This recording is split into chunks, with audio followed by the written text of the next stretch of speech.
You know, in the fight, we There you go. persist. As so we must. Fabulous. Fabulous. What fun. Well, these are hard to come by until tomorrow, too. That's right. That's right. There are a limited number out there at this moment. So, Senator Warren, I have to just say happy birthday to Bailey Oh. because this is a special day.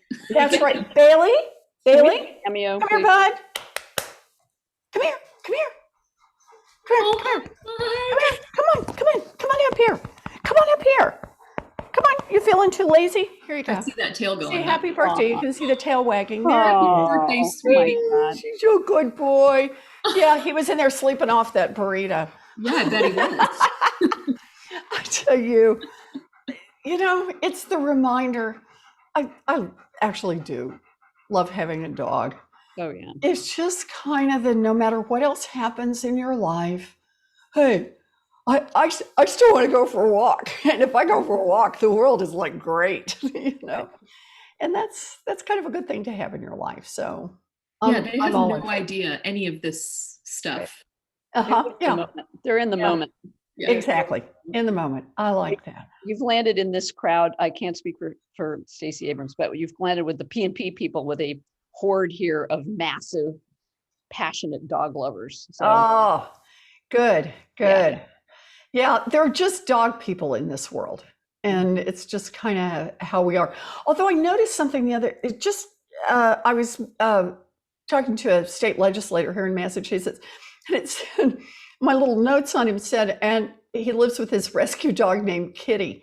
And I thought, Kitty? if you're a dog person, why would you name your dog Kitty? So I'm still trying to kind of work my brain through this one. It's named after a human without realizing the irony. Yeah, exactly. Could be. The old Gunsmoke, Miss Kitty, right? There you go. Oh, God. Exactly. So how are things going at Politics and Prose? We're still there. Good. Happy about. We've weathered the storm, it's not been easy for sure. Oh, God. We got PPP money, which helped us enormously. But sales like everywhere else were down hugely. And we're building back up. We think we'll be okay, but it's been really rough. Yeah. We were able to convert our events to this, but we don't get as many book sales from doing it online. Although in this case, it is a huge exception to the rule. I just want to point out. Oh, I'm so glad to hear that, because that's part of the reason I wanted to do this, is to boost up doing this through bookstores, not just do podcasts of other kinds. No, thank you. And it makes a huge difference to us. And, we have another author on with you whose book is coming out next week. I know. We're gonna make sure people know about purchasing it on our chat column here. Good. Thank you for asking. I mean, it's been really tough. And, retail's tough. I mean, in a pandemic, remind me never to own a bookstore in a pandemic. Yeah, boy, no kidding. But, well, and you all have always had the kind of bookstore where browsing is part of it. Right. People come in and in-store events. I mean, people come and they listen. Oh, I did one did I do one for 16 when I did This Fight Is Our Fight? I know I've been there and done an in-person event, You did. as well as just dropped in when we're out that way and bought books, which is a whole different thing. You actually wrote me a very nice note, believe it, which you would have no reason to remember, which I have handwritten and it's on my wall there. It was very lovely. So thank you for that. Good manners will serve somewhere. us all well, right? Well, unless you're running for president in 2016, but yeah. but it was a lot of fun to be there, and I'm glad to hear you all are going to pull through. And we got to support our local bookstores, all of our bookstores. No, thank you, and we really appreciate that. And it means a lot when people like you and Stacey are so supportive. And also, I mean, you're public figures who are, your day job is not writing books, and yet you both write these amazing bestsellers, and her mystery thriller is coming out next week. Whoa! I can't wait. Now, is it going to be? It'll be out next week. Is that right, Stacey? May 11th. Woo! Good for you. Good for you. So, is it going to be a thriller? It is. It is about a Supreme Court justice who falls into a coma and leaves his power of attorney in the hands of his law clerk. Ooh, And opportunity for mischief. exactly. Well, I was explaining to the team, I actually wrote it 10 years ago, but publishers said no because it involves a president who gets entangled in international affairs. And they said that was absurd, that no president would do something like that in America. And they also found the Supreme Court to be not that interesting a topic. It's not that relevant. Yeah. you sound a little like Heather Gerken, who is now dean at Yale, but back when she first went into teaching, she started actually over at Harvard.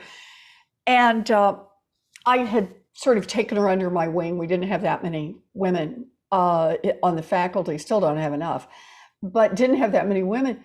And she came to me before she started classes, and she said she talked to the dean and said that she wanted to teach election law. And he had said, there's just nothing there. Oh my God. And no need to have our students studying election law. Find something else that will add to the world's knowledge and propel your career forward. And but Heather was pretty committed on the election law front, and seems to have kind of turned out to be fairly important. My daughter she's a second year at Yale, and she just took a class with her, and she loved her. She thought she was fabulous. Yeah. Yep. Actually, just among us, since we don't have 2,000 of our closest friends here, I'll tell a story about Heather because I've always loved it. Heather is maybe 6 feet tall. She's really tall. And when she was a Supreme Court clerk, she would get into it, again, I can tell this among us, with these guys who had egos, the other law clerks, and they were mostly male. And she said every time she really needed to push back, she would reach down into the bottom drawer where she kept a pair of 5-inch heels. And she would put on these 5-inch heels and go into the other clerk's office where she needed to show a little dominance and just stand the whole time. That's wonderful. I think it's a wonderful story. Yes. Heather understands power. She does indeed. Yes. We have many ways to exert power, and I'm all in favor of it. All of them. If you guys are ready, we will get started. You bet. I am going to, since there's so many people, it's going to take Zoom a second to let everyone in. So I'm going to just share the graphic, and I'll do a voiceover telling people hello, come in, blah, blah, blah. And then Lissa, once I stop sharing my screen and it's you three on the screen, then you can start your intro. I just want to make sure everybody has a chance to come in. Okay. So I just wait till you're gone, basically, till the graphic is gone. Yeah, you don't have to press anything or anything. The graphic will just disappear, and that's your cue. And then we'll go. So I'm going to do an introduction of the two of you, and then it'll be all yours for the most of the hour. And then, Brittany, how do you want them to know when to kind of wind down? Do you want to bring me back up on the screen, or do you want to? Yeah, I think, Stacey, you have the questions that were pre-submitted. So if you just want to say, this is our last question of the night, and then Lissa will kind of know to come back on screen once the senator is done answering that. And Senator, I'm going to ask a handful of my own questions. And then when we get close to around 7:37, I'm going to start asking audience questions because. Oh, so are you telling me if the quality of question goes down, you're taking no ownership? Is that what you just said? I'm advising you that the quality of questions will be going up around 7:37.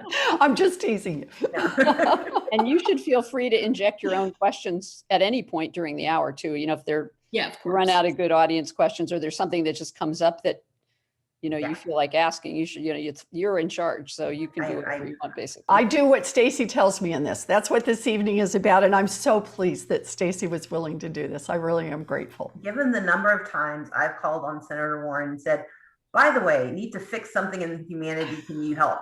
And she said yes, before I explained the thing that it was. There's never a time you will ask for anything, the answer will be no. Oh, you're the sweetest.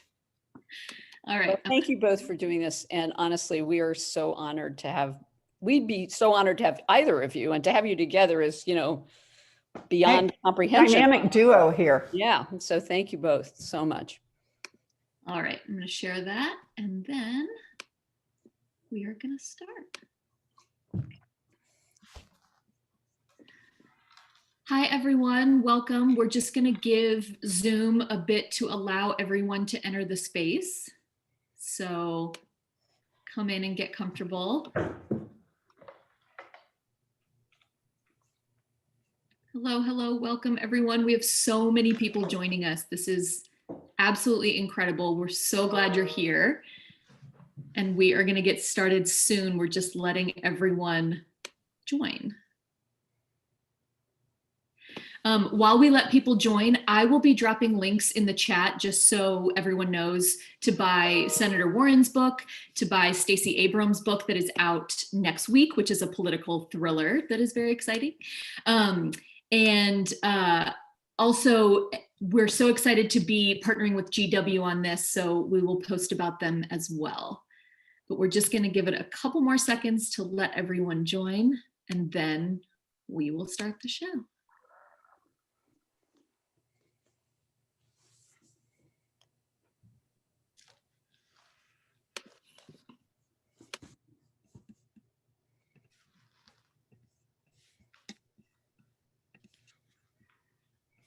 Good evening, everyone. I'm Melissa Muscatine, co-owner of Politics and Prose, and along with my husband and co-owner Brad Graham, we welcome you to tonight's edition of PNP Live. On behalf of the entire staff at PNP, especially our wonderful events team led by Brittany Kerfoot, who you just saw, we thank our friends at George Washington University for their partnership in producing this event in recognition of GW's bicentennial celebration, and how fitting that our featured author tonight attended GW for several years back in the day. I won't say exactly when. As Brittany said, we have a huge crowd on hand tonight, and for very good reason. Our two guests are among the most influential leaders in progressive politics today. And in just a moment, you will hear Senator Elizabeth Warren and Stacey Abrams together, side by side, discussing Senator Warren's new book, Persist, which is due in bookstores tomorrow. It's a hot commodity, by the way. I got a copy, so go figure. This is Senator Warren's third political book. No doubt it will be a bestseller along with her previous two.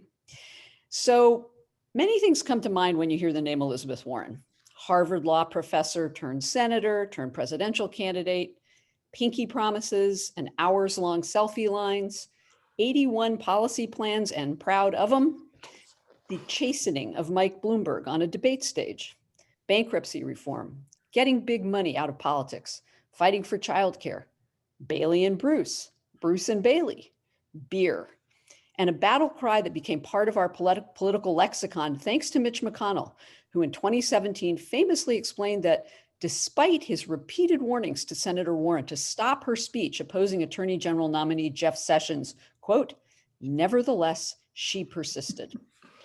Persist she did. Persist she always has. Persist she always will.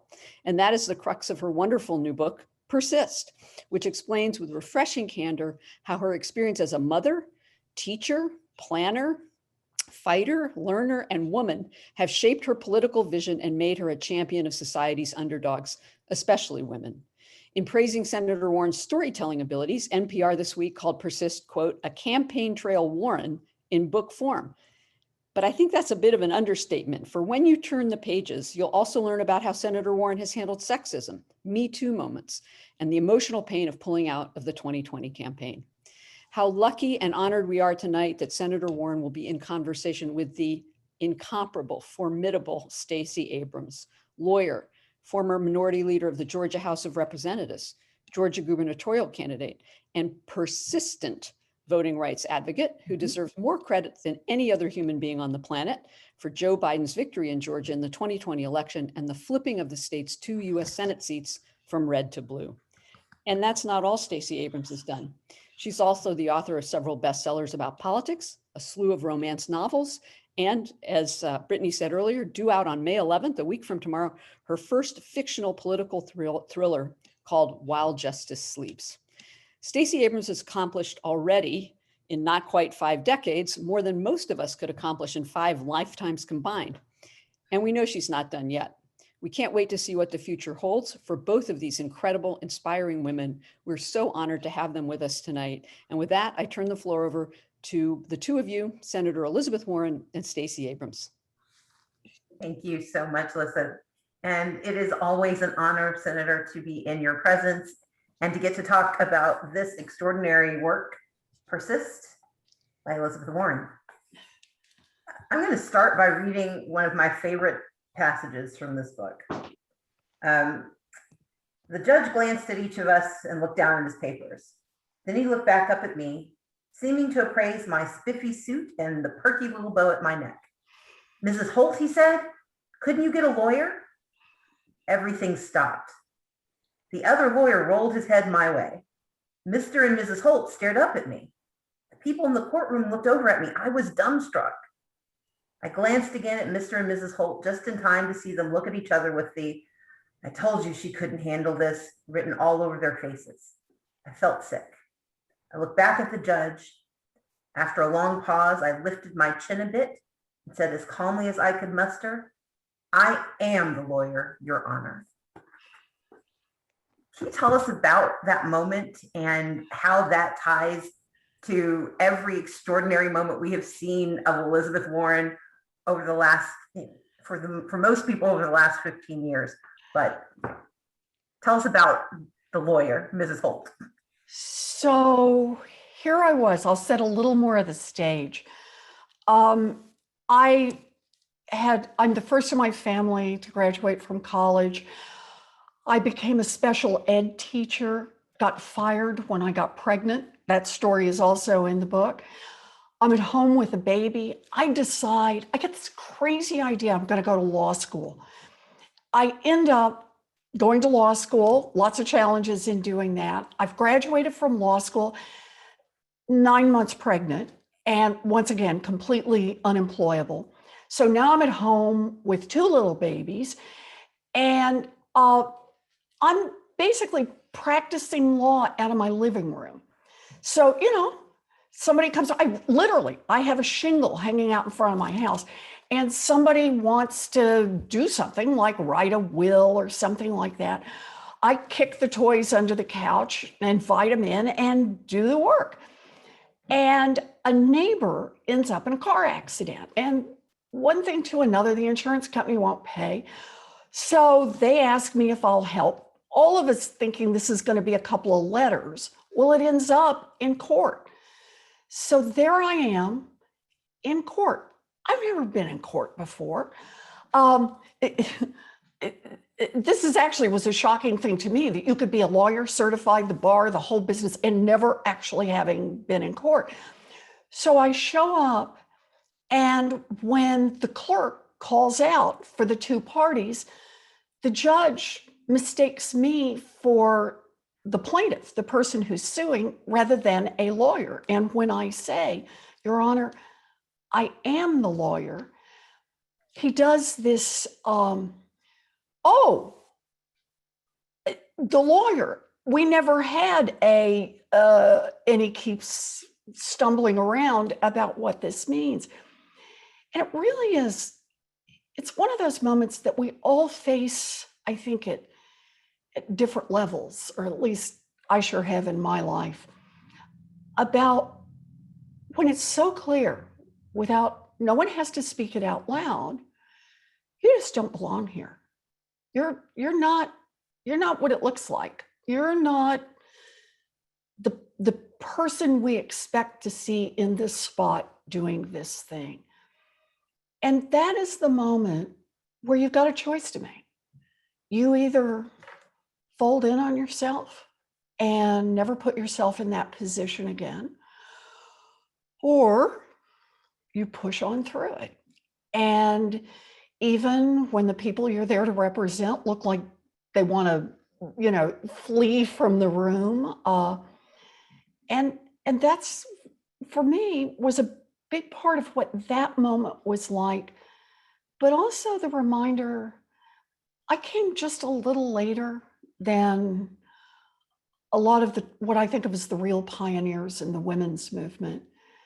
What it was like for so many of them to be firsts, but what it's still like for women, for people of color, for immigrants, for anyone who faces a you don't belong here. I can't know other people's experience, but I can do just a little corner of what it's like not to belong, and to decide, then I'm just going to have to change this place so I do belong. Well, you, for someone who may have been made to feel like you don't belong, according to my count, you've had 27 lives. And in each of them, you've distinguished yourself by never settling for the story you're told that you're supposed to live. Can you talk a little bit about the most unexpected, other than senator, the most unexpected role that you had and how you shaped it to make it your own? Running for president of the United States. I mean, holy guacamole here, Stacey. Look, I knew what I was going to be. I've known what I was going to be since second grade. I was going to be a teacher. And I thought it was going to be a special needs teacher. I taught special ed. That didn't work out. And I ended up going to law school. And then, notwithstanding what a superb job I did in court, I ended up going right back into teaching, and teaching much taller students. I had taught 4 to 6 year olds. Now I taught law students. But that's my life. That's what I did. I taught and did the work on policy and fed this to other people. And as you say, shocking, I end up running for Senate. But it's also shocking that I ended up running for president. But to do this, it was a chance to get out there and fight for the plans that I believed in, to talk about what I believe is broken in America, and to lay out real, honest to goodness, here's how we get from point A to point B to point C. We could fix this. And in the course of running for president, I got to lay out 81 juicy, gorgeous, rich, detailed plans for changes we could make. I got to stand up at a bazillion town halls and talk about childcare, and talk about, in a very personal way, why we need to make an investment in childcare and early education in America, and talk about why we need it as a country, talk about the economics of it, talk about what it means for American productivity. I got to do that. I got to talk about wealth tax over and over and over.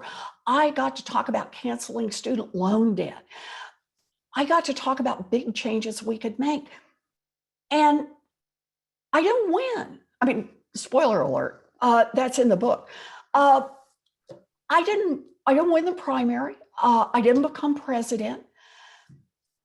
But this book is about the day after I dropped out, when I opened my door, and there, in these giant chalked in letters on my sidewalk from one of my neighbors, huge 2-foot-high letters, it just says persist.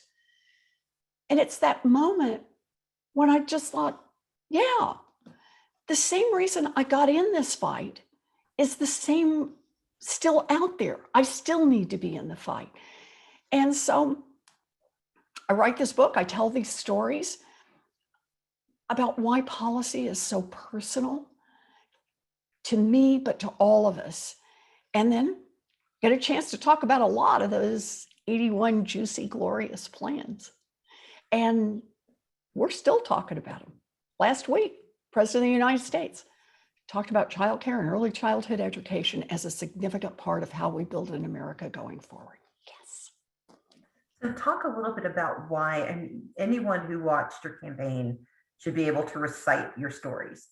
Because I mean it in this way, that there are a lot of people who put plans out, but you always contextualize those plans. You always shape them using your story as a narrative, not to explain others' lives, but to invite them in to tell their own stories.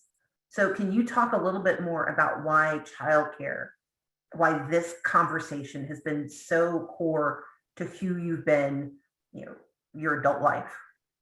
I appreciate your asking this question, Stacey, because I've also listened to you talk. I stood beside you when you campaigned for governor in Georgia.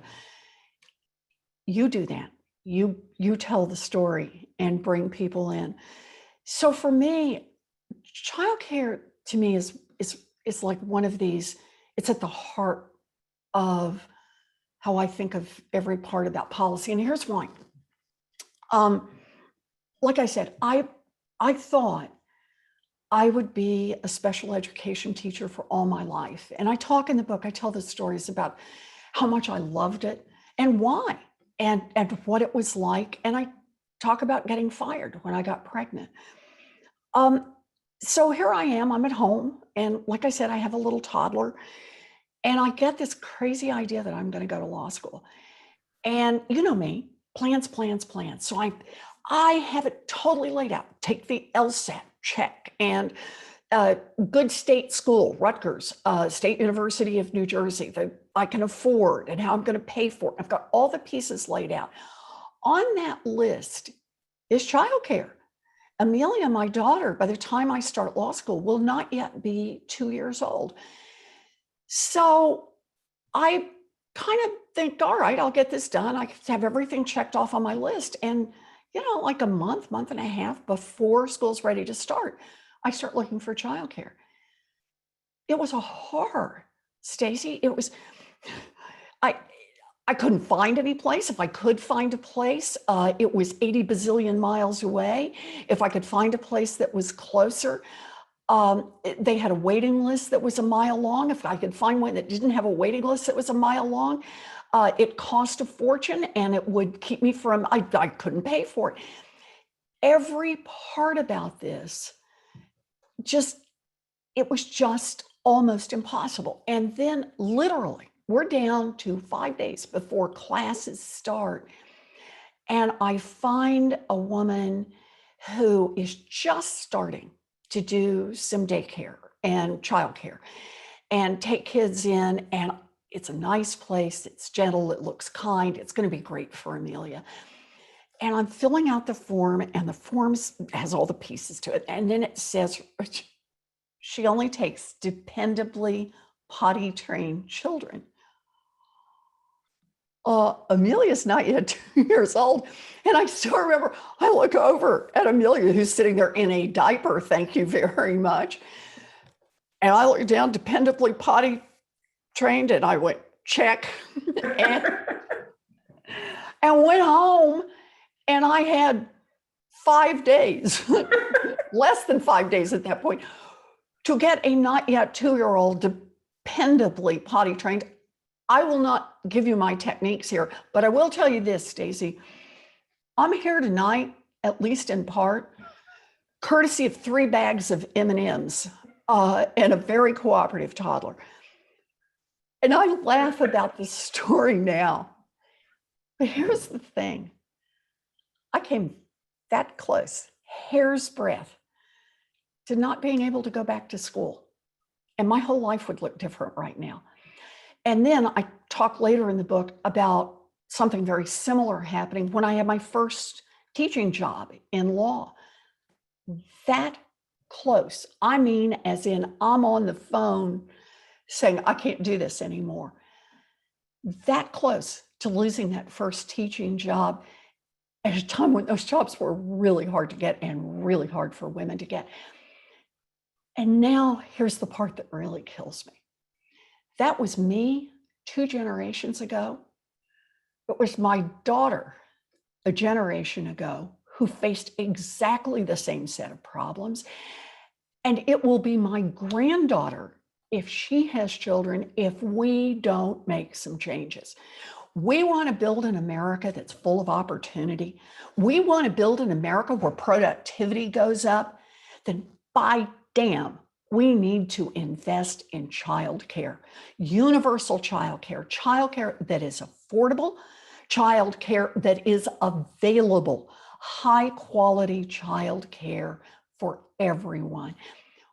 We need to create that for our babies, because I call it childcare, it's early childhood education.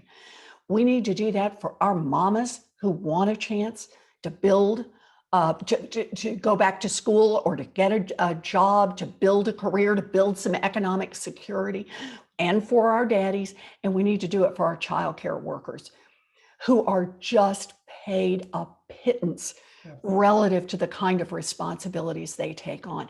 And that is what policy is about. President of the United States is talking about infrastructure so people can work, you bet. Roads, bridges, communications, broadband, yeah. And childcare. You want people to be able to go to work, invest in childcare. So that's what it's about for me. And I gotta say, to this day, I am caught somewhere between furious that we have not done this and over the moon hopeful that we are just an inch away from getting this done, making a real commitment as a nation. Well, you've got 1,500 people watching, and I'm guaranteeing at least 1,498 of them are already in the Elizabeth Warren Army. So what's your charge? How do we persist to make it possible? So part one is you got to lift up this story. I do everything I can from the inside. I've got a child care bill now. I've got great co-sponsors on it. We've got a House version, Senate version, and ours is the one that says universal child care. In other words, we're going to make a commitment as a nation that we're going to create enough child care and early childhood education slots for every one of our children if their parents want to send them. And enough money in that we're going to pay all of our child care workers and preschool teachers commensurate with the responsibilities that they're taking on. Please talk about it. And when I say talk about it, I mean talk about it like get in touch with your senator, get in touch with your representative, but also put it up on social media, retweet around it, make a Facebook post about why childcare is important to you and why you want to see our president and our Congress make childcare one of the priorities that goes into a package that's about infrastructure and caregiving. That's how we build a future together. I'll work on the inside part. Everybody else on this Zoom call, you work on putting wind in our sails because it takes both of those to make real change. And we are so close. The President of the United States last week addressed the nation. And one of the things he talked about was childcare and early childhood education, a $425 billion commitment. He needs $700 billion to make this universal. So, gotta inch him up on this, but we're close. We're close. Let's do this. So you and I share, in addition to telling stories to give people, an anchor point, we love planning. You are a much more famous planner than I am. Oh no, you're a good planner.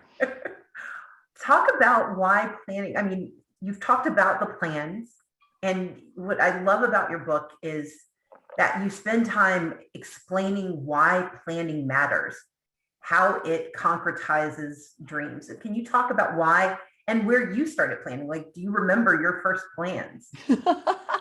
So let's start with why plans are so important. I talk about in the book that my brother, Don Reed, my oldest brother, died from COVID-19.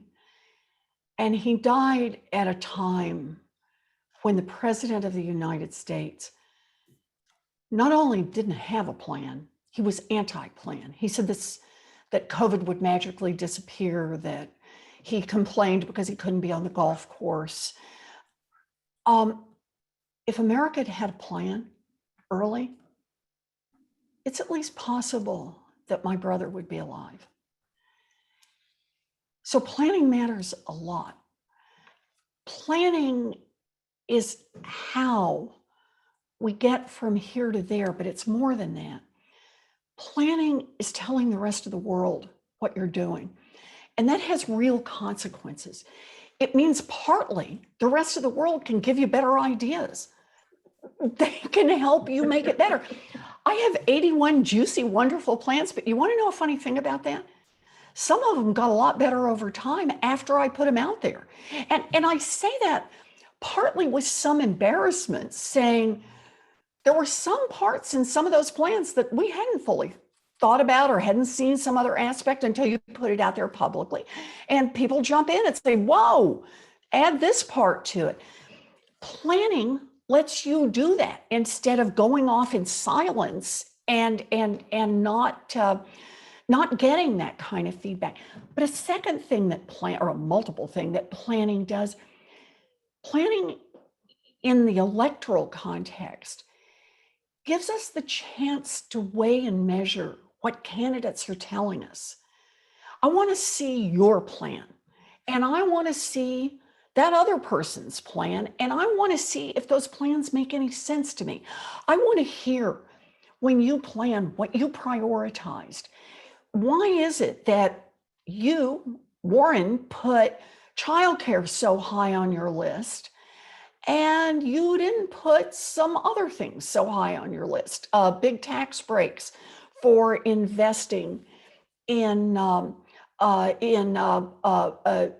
automation, for example. Why do you not talk about all those things? So I think it's partly how we can understand what it is that elected officials want to do, but then what plans do is, dang, they give you a way to hold people accountable. Because you laid it out, you said this is what you were going to do. This is a chance to say, you promised 1, 2, and 3 in pretty concrete terms. How close did you get? But I always thought of this as, if I won, it would allow me to say to Congress, to the other party, people voted for us to do this stuff. They didn't just vote for somebody because they thought that person was amiable or cute or whatever. Voted because these are things people want to get done. And so for me, I think of planning as it's a part of democracy. It's a part of our being transparent about what we're fighting for. And okay, one more part to planning. It's how we build momentum behind things. It's not enough just to say, to me, well, yeah, the rich ought to pay more. Let me show you how a wealth tax works. Let me give you enough pieces that you actually get it. And particularly that you get why we need it. That the 99% in America paid 7.2% of their total wealth in taxes last year. And the top 1/10% paid 3.2%. Come on, let's make them pitch in 2 cents. They pitch in 2 cents.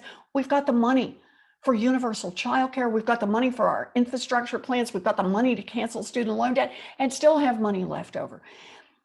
That's how you can see how the pieces work. So yeah, I got teased about plans. But at the end of the day, better planning, and like so many families in this country, we might not have been hit so hard by the coronavirus. We'd have been stronger. We might have loved ones who would have made it through. So I'm a believer, and I'm not going to change on that. Good. Well, I'm going to take some questions from the audience. And I think an appropriate question to follow on is from Jillian Singer. She asks, can you walk us through the process of researching and drafting one of your plans? Oh, I absolutely can. So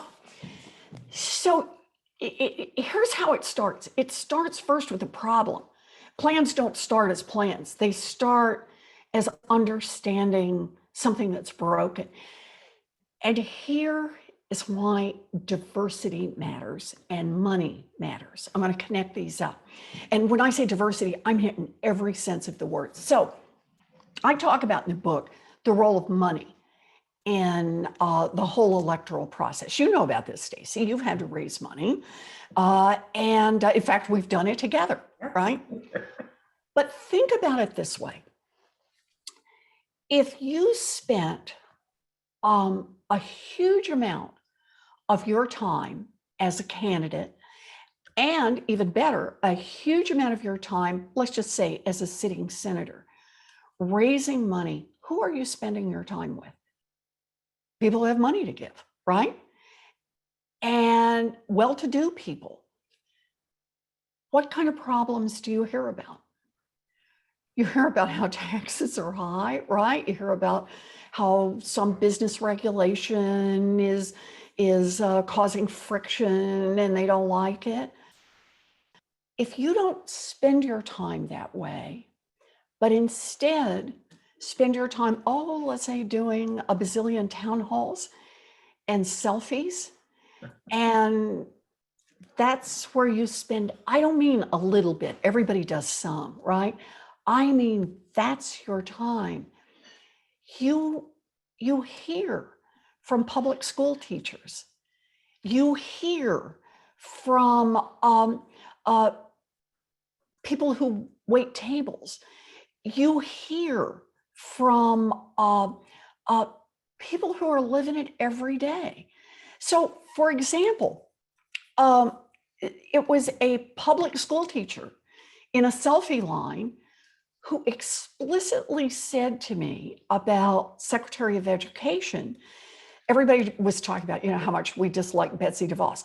Big surprise. And this public school teacher said to me, so why don't you just commit that you will have a public school teacher as Secretary of Education, somebody who actually sees the world from the perspective of a public school teacher, someone who's at least taught public school. And I said, that's a really good idea. I did it. Lots of other people eventually committed to something like this. And by the way, we right now have a Secretary of Education. I talked to him earlier today, a Secretary of Education who has taught public school and been a public school superintendent. And it's that the ideas come, both the problems, identification of the problems, what it's like to deal with student loan debt, for example. I thought it was a problem before I started doing town halls. Try doing town halls and selfie lines and listen to what people tell you about how student loan debt is crushing them. The cost of prescriptions is just killing people. What they're paying for insulin and EpiPens and HIV/AIDS drugs. So you hear the problems, and then you start to spark on it. What can we do? What can we do? So for me, it's about talk to the folks around me. I have a really terrific team. They are smart. They are thoughtful. They are what I like to call intellectually entrepreneurial, always looking for new ideas. Call experts in the field, call real people and test out ideas with them. And that was the process by which we came up with plans. Some plans were quick because they're something I know well, or they had a really kind of dart-like quality. Some take a long time, and you keep going back. Criminal justice reform. It's big because there's so much that needs to be done. And it's like you get a piece of it out there, and then people make more suggestions. And I meet with more people, and they talk about more aspects to the problem. So you add more layers to it. Plans become living things that I feel like I fight for them, and that I adopt them. Jay Inslee was in the race, had some great plans around the environment. When he decided to drop out, first call I made was to Jay and said, would you be okay if I picked up some of these plans? And Jay said he'd be delighted. Julian Castro had some fabulous plans, actually around early childhood education, for example.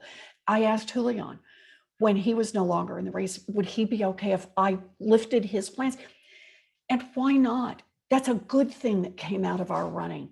that we came up with these ideas and that these are ideas worth borrowing, worth sharing, worth moving forward. It's true. I do love the plans because I believe they are our best chance to make good change. No, our best chance to make great change. Well, that actually leads perfectly into this question from Tara Kumar. How do you balance fighting for systemic change while taking incremental wins along the way and not losing momentum? Oh boy, it is a great question. And the answer is it's a constant weigh and measure, weigh and measure, weigh and measure. So for example, I was willing to go along with the trade deal that improved over where we had been with the NAFTA deal, but was not as good as we need, because how much longer are you going to hold back some improvement? On the other hand, you settle for less and take the wind out of the sails. You've got the right point here about what the risk is. So I think at any given moment, you really just kind of have to make this judgment.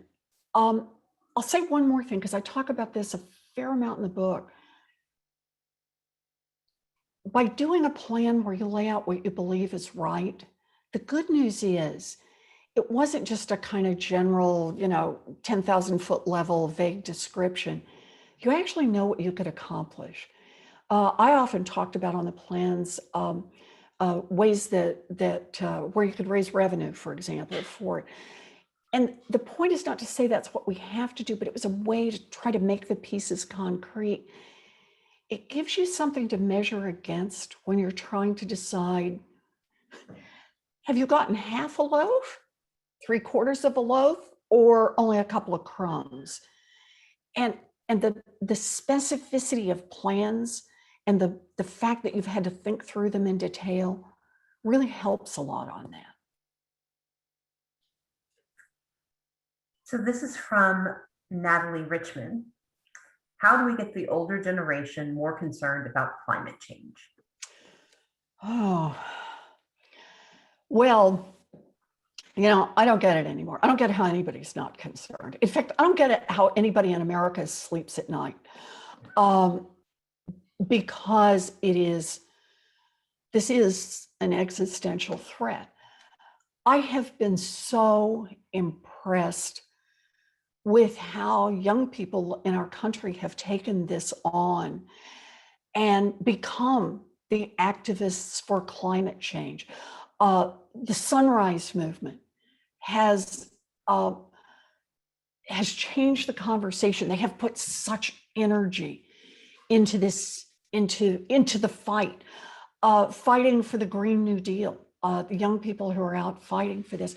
So I think part of it is we just have to do that. We have to be willing to drive home the urgency of this moment, and to make clear to those who are comfortable where they are and don't want to consider this problem that this is a generational issue, and that the younger generation is going to bear much more of the brunt of climate change than my generation will. And that means, I believe, that young people have not only the responsibility, but truly the right to make real demands on the climate front and to be heard on this. I think they have real credibility on it. And so part of my answer is just get louder.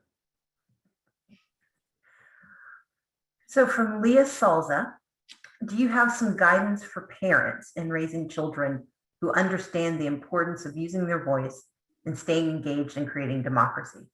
How do we make sure the political lessons we're learning get carried to future generations? Oh, that's a wonderful question. I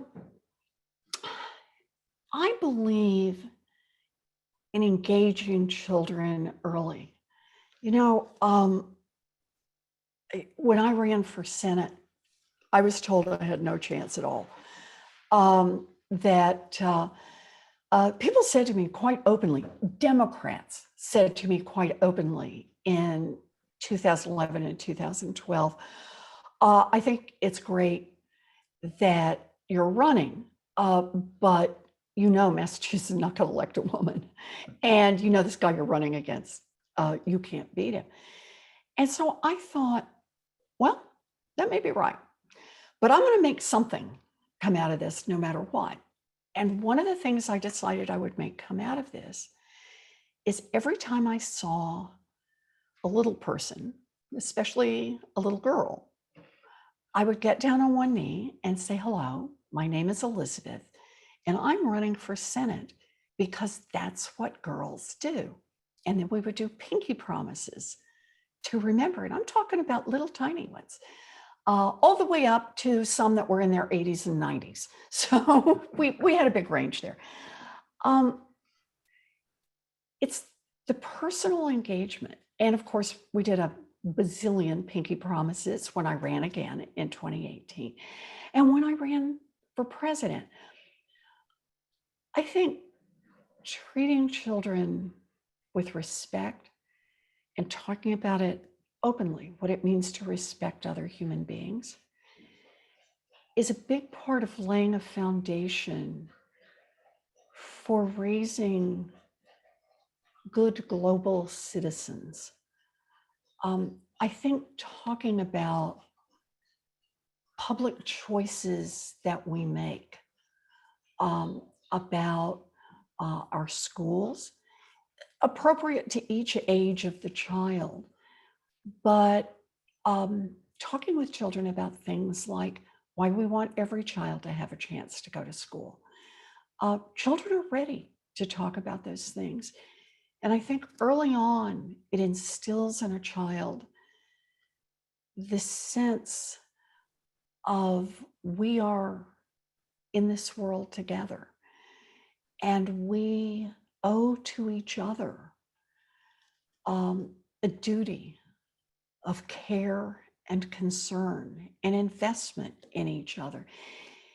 It's thinking about our children as I wrote this book that I do feel deeply optimistic. The question about the environment, about how young people have so aggressively gotten into the fight over the environment.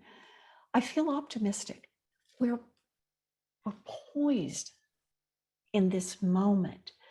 Think about what's happened in the last year, that a pandemic, a racial reckoning, an armed insurrection. We now have a new president. We just passed an historic rescue package. And so now our toes are right on the line for change. I believe we can do this. And that's what Persist is about. That's why I'm in this fight. I believe children are going to make this happen. Young people are going to make this happen. Parents are going to make this happen. And I think a lot of grandparents are going to make this happen as well. We're in this fight. It is the moment when change is possible, and we can't let this moment pass us by. The next 100 days matter enormously to our future. And I'm all in this fight, and I'm feeling good about it. I'm going to combine a question from Chase Freeman with one of my own. And I ask this because I've had a little bit of experience, not quite the same as yours, but a similar experience. Chase asks, what has best helped you keep from experiencing burnout over the last few years? And I will add to that, how did you rebound from 2020 and the very public nature of losing for the first time?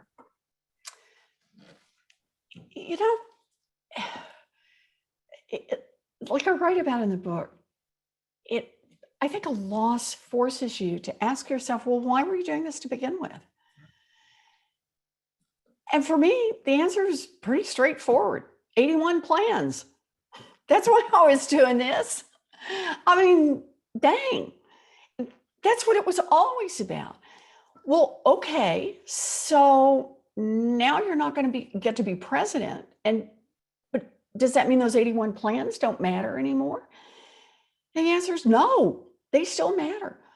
So the question I ask myself is, so could you do something to advance any one of those 81 plans? And the answer is, you bet. This last year has been so hard for so many people. A pandemic, a K-shaped recovery that if you started out rich in this pandemic, man, it was a great year. But for so many others, how troubled it was, how many women have been pushed out of the workplace, that we've all seen, the killing of George Floyd, of so many Black men and women, and had to face this. This has been a hard year for so many Americans. And I think of this as a moment of we are rebuilding our resilience. And part of that was at least some accountability in the George Floyd trial. Some of it, can I just say this bluntly, getting rid of Donald Trump as president of the United States. Some accountability for what he did over the past 4 years, and in particular, what he did during this pandemic. Some of it is taking back the Senate. Stacey, Abrams, Georgia. Can we do the Georgia dance? Thank you. And actually, the Georgia race is this perfect example for me, because it was the culmination of, as I see it, and you can correct me here, but all the work that you put in leading up to your governor's race, which was taken from you, and that your response, you showed the rest of us, was not just to lay down and say, I can't do this anymore, this is so painful, was to get back in the fight and say, okay, I'm going to hit this harder. I'm going to get more people to the polls. I'm going to find more avenues to make democracy work. And it worked. And Stacey, I'm now in a Senate. I know it is the skinniest possible majority. I mean, mathematically, it don't get any smaller than 50-50, and you got to haul in the vice president if you end up with a 50-50 vote. But it has been enough to pass a meaningful rescue package that has really helped families that are suffering, that has extended unemployment insurance, that has put a check in the hands of lots of people who can use it, that has given us a child tax credit that we're hoping we're going to be able to make permanent, that has given us money to the states to be able to plug holes in state and local budgets so that we can go forward with public health and education, that we don't have to shut down schools. So lots of good things. And it has given us the light that says we can get there. You can see the path now. We're not just on the no. We are on the path. We can make change. Again, last week when President Biden spoke, he laid out an agenda. We can do these things together. There's going to be some negotiation. There's going to be some pushing and shoving around the edges. We're Democrats, but we're all trying to go in the same direction. We're trying to move in the direction of a government that is not just on the side of billionaires, of a government that when it sees need and want and hurt, doesn't look the other way. A government that doesn't say, opportunity is up to you all. And, if you were born into a family that had plenty of it, you'll do fine and the rest of you will. pull yourself up by your bootstraps. No, a government that says our job is to help build those opportunities, to invest in education for our babies, to invest in K-12, to invest in post-high school education, to get rid of some of this student loan debt.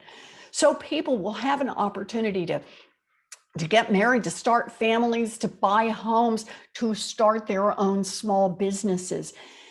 Invest as a nation in opportunity. Roads and bridges, we've been doing it for a long time because we said that's what it takes to run a business, to get to work. Now it's time to say there are other pieces, the pieces that are about our people. Our number one asset in this nation is our people. We need to make more investment in our people and their opportunities. And when that happens, we can build a country of our best dreams, a country of our best values. We're so close. Well, one of the things that I love about you so much is that from the moment I met you, when you came down to Georgia to help me rally the troops, you insisted that I call you Elizabeth. I explained to you that while I was born in Wisconsin, I grew up in the South, and no, I can't do that. But you persist every time we speak. Every time. Every single time.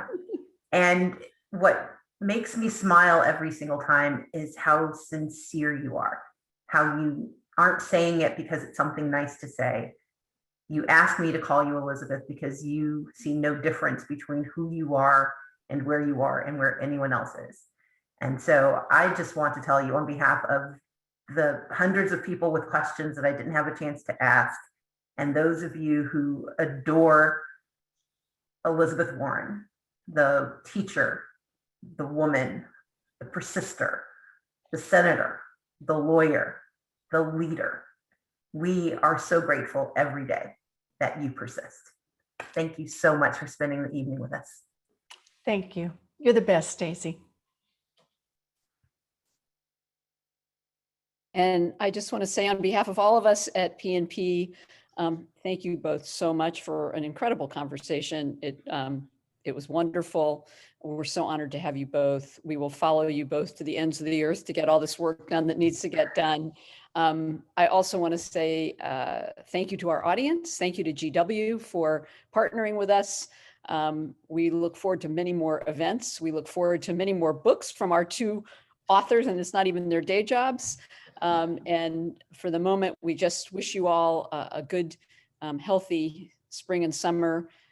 We hope everyone will stay safe, stay well, and stay well read. Thank you all. Thank you. Good night, everyone.